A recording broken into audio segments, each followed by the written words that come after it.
السلام علیکم ورحمۃ اللہ وبرکاتہ۔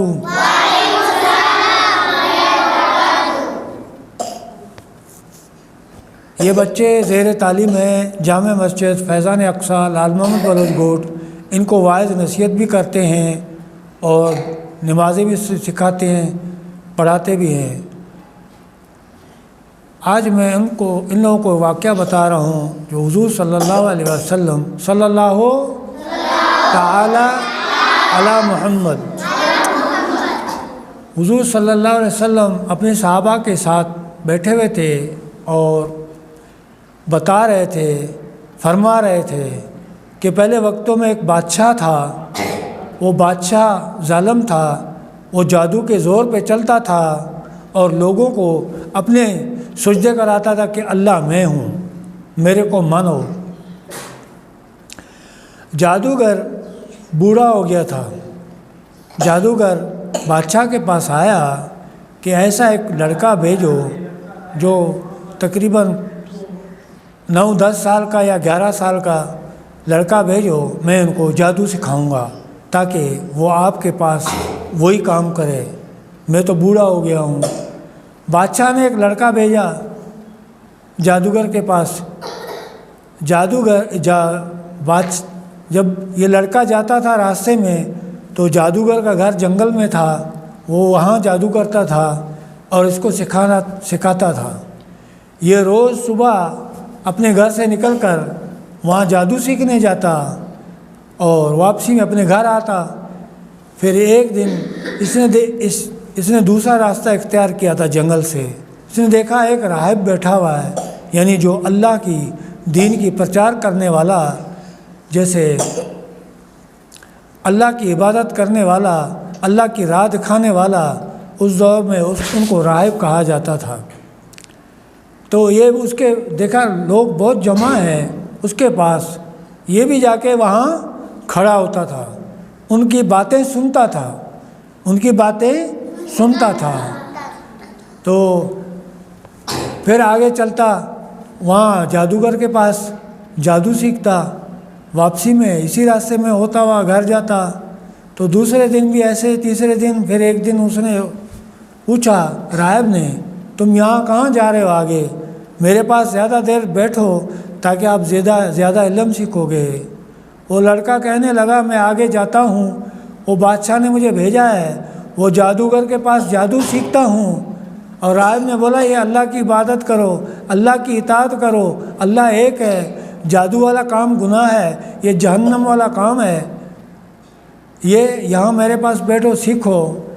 تو پھر اس کے دل میں خیال آیا کہ کون سا سچا ہے۔ ایک دن جب یہ گھر سے نکلا، جنگل میں جا رہا تھا، ایک بہت بڑا اژدہا راستے کے سامنے کھڑا ہے۔ لوگوں کو آنے جانے میں دشواری ہو رہا ہے ڈر کی وجہ سے۔ وہ اژدہا کا کیا ہے؟ وہ بہت بڑا سانپ ہے۔ تو اس نے اپنے خیال میں، اپنے دماغ میں یہ بات ڈالی کہ یا اللہ، میں اس پتھر کو اس پہ ماروں، اگر یہ مر گیا، میں ابھی قول کرتا ہوں یعنی جادوگر سچا ہوگا تو یہ مر جائے، جادوگر جھوٹا ہے تو یہ نہ مرے۔ تو اس نے پتھر اٹھا کے مارا، وہ سانپ نہیں مرا۔ پھر دوسرا پتھر اٹھایا، بولا ابھی میں اس کو مارتا ہوں، یہ پتھر اگر یہ اژدہا مر جائے تو یہ جو راہب ہے، یہ جو اللہ آپ کا دین کا پرچار ہے، آپ کی دین کے باتیں کر رہا ہے عرب، تو یہ سچا ہے۔ اس نے پتھر مارا، وہ مر گیا۔ لوگ آنے جانے میں جو دشواری تھی وہ چلتے گئے۔ پھر یہ راہب کے پاس بیٹھنے لگا اور یہ اللہ کا عبادت، اللہ کی شریعت سیکھنے لگا۔ یہ لڑکا بہت بڑا قابل ہو گیا۔ چھوٹا تھا کیونکہ نوجوانی، چھوٹے بچے کی جو عبادت ہے، پھر نوجوانی کی عبادت ہے، وہ اللہ کو بہت پسند ہے۔ اللہ کو بہت اس کو طاقت دیا، بہت پاور دیا۔ وہ اللہ کے راستے میں اتنا نکل گیا کہ اللہ کا ولی بن گیا۔ وہ جو دعائیں مانگتا وہ قبول ہو جاتی، بیمار آتا اس کو شفا ملتا، جو بھی جیسے بھی بیماری۔ تو جب کوڑ کے مریض آتے اسے شفا حاصل ہوتے۔ بادشاہ کے مجلس میں ایک بندہ تھا بادشاہ کی مجلس میں بیٹھتا تھا، اس کا آنکھ اندھا ہو گیا، آنکھ سے اندھا ہو گیا تو لوگوں سے پوچھتا رہا کہ کہاں اس کا میں علاج کروں۔ پھر ایک ایسے بندہ تھا، اس نے اس کے کان میں بتا دیا کہ ایک لڑکا ہے، وہ آپ کو دعا کرے گا، آپ کی آنکھیں آ جائیں گی۔ یہ چلتے گئے اس بندے کے پاس، اس لڑکے کے پاس۔ جب اس لڑکے کے پاس پہنچے تو انہوں نے کہا کہ میرا آنکھیں ٹھیک کر دو۔ لڑکے نے بولا پہلے آپ کو ایک اللہ کی وحدانیت کرنا پڑے گا، ایک اللہ کو ماننا پڑے گا، یہ بادشاہ شیطان ہے، اس کو نہ ماننا پڑے گا، آپ اس اللہ کو مانو، اس کی شریعت کو مانو۔ اس نے بولا میں کلمہ پڑھتا ہوں، مسلمان ہوتا ہوں، تو میں اس اللہ کی عبادت کرتا ہوں۔ وہ چھوڑ دیا ہم نے۔ تو پھر اس نے ہاتھ اٹھایا، دعا کی تو اس کی آنکھیں ٹھیک ہو گئی۔ جیسے اس کی آنکھیں ٹھیک ہو گئی، یہ پھر وہاں بادشاہ کے مجلس میں گیا۔ بادشاہ نے پوچھا تمہاری آنکھیں کہاں سے ٹھیک ہو گئیں؟ بولا جو اللہ نے ٹھیک کی۔ بولا کون سا اللہ؟ میں خدا ہوں، تم لوگوں کا ایک اور اللہ ہے؟ بولا وہی اللہ جو تیرا بھی اللہ ہے، میرا بھی اللہ ہے، تیرا رب ہے، میرا رب ہے، تو ہماری طرح انسان ہے، کون سا رب ہو گیا؟ اس کو بولا پکڑو جیل میں ڈالو۔ بولا کس نے تم کو یہ دعا کی سکھایا؟ پھر اس لڑکے کے پاس لے گیا، لڑکے کو بھی پکڑا، بولا تم کو کس نے سکھایا؟ بولا راہب نے۔ راہب لایا، یہ لڑکا لایا وہاں پر ان کو، وہ راہب کو اور وہ جو آنکھیں اندھا ہو گئے تھے ان کو پھانسی دے دی، انہوں نے سر قلم کر دیا بادشاہ نے۔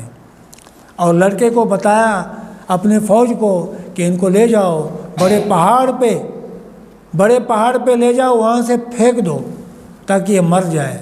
ان کو لے کے گیا پہاڑ پر، تو جیسے یہ پہاڑ پہ پہنچے تو اس نے ہاتھ اٹھا کے دعا مانگی، یا اللہ تیرا نام اونچا، تیرا کلام اونچا، ہاتھ اٹھا کے دعا کی، اور اللہ تعالیٰ نے ایسے پتھروں کو ہلایا، یہ سارے بندے گر گئے اور پتھروں کے نیچے آ کے دب کے مر گئے۔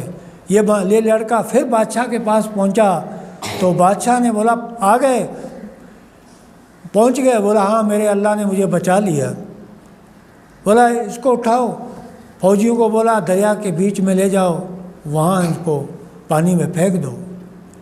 یہ اس کو لے کے گئے دریا، لانچ میں بٹھا کر کشتی میں بٹھا کے وہاں پہنچے دریا کے بیچ میں، ان کو پھینکنے ہی والے تھے، پھر اس نے ہاتھ اٹھایا، پھر سے ہاتھ اٹھایا، یا رب تیرا نام اونچا، تیرا کلام اونچا، ان کو دکھاؤ کرشمے۔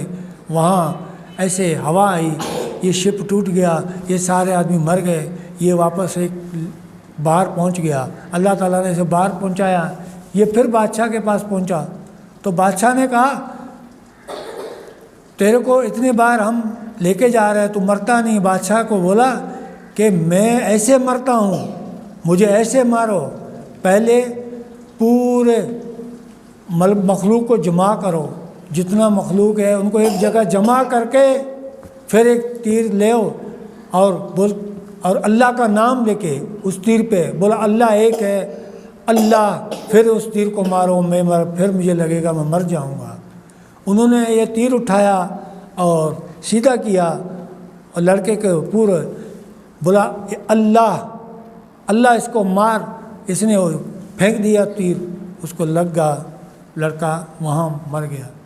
سارے لوگ جو کھڑے تھے، جتنے بھی تعداد میں تھے، سب نے بولا اللہ ایک ہے، وحدہ لا شریک، کلمہ پڑھ لیا، اسلام لایا، اور ایسے یہ واقعہ ہے اسلام کا۔ آپ کو سنا کے آپ کو اس لیے سنایا کہ آپ لوگ جوان ہیں، چھوٹے ہیں، آپ اللہ کی وحدانی پہ یقین رکھیں، تقوی اختیار کریں، نماز پڑھیں، اللہ کی عبادت کریں، تو آپ بھی اللہ کے ولی بن سکتے ہیں۔